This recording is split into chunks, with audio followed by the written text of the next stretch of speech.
ഫ്ലിപ്കാർട്ടിന്റെ courier ട്രക്കിൽ നിന്ന് 221 പുതുപുത്തൻ ഐഫോണുകളാണ് മോഷ്ടിച്ചത്.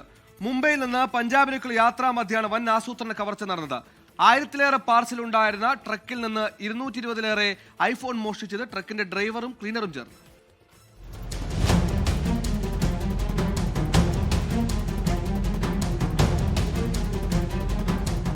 ഫ്ലിപ്കാർട്ടിന്റെ ഭീമൻ കൊറിയറുമായി ഹരിയാനയിലെ ഗുരുഗ്രാമിൽ നിന്നാണ് ട്രക്ക് പുറപ്പെട്ടത്. ഏകദേശം 11,000-ലധികം പാർസലുകൾ വാഹനത്തിലുണ്ടായിരുന്നു. ഐഫോൺ അടക്കമുള്ള വില കൂടിയ മൊബൈൽ ഫോണുകളുടെ ശേഖരമാണ് ട്രക്കിലുണ്ടായിരുന്നത്.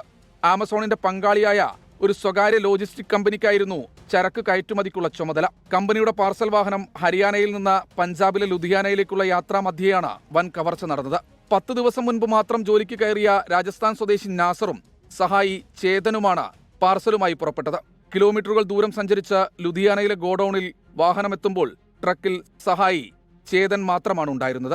ഗോഡൌണിലെത്തിയ ശേഷം വാഹനം സ്കാൻ ചെയ്തപ്പോഴാണ് പാർസലിലെ കുറവ് ശ്രദ്ധയിൽപ്പെട്ടത്. 221 ഐഫോൺ അടക്കം 1,20,00,000-ലധികം രൂപയുടെ സാധനങ്ങളാണ് മോഷ്ടിച്ചത്. വാഹനം ഗോഡൌണിൽ എത്തിച്ച ഉടൻ ചേതനും രക്ഷപ്പെട്ടിരുന്നു. ഗോഡൌൺ മാനേജറുടെ പരാതിയിൽ പോലീസ് കേസെടുത്ത് അന്വേഷണം തുടങ്ങി.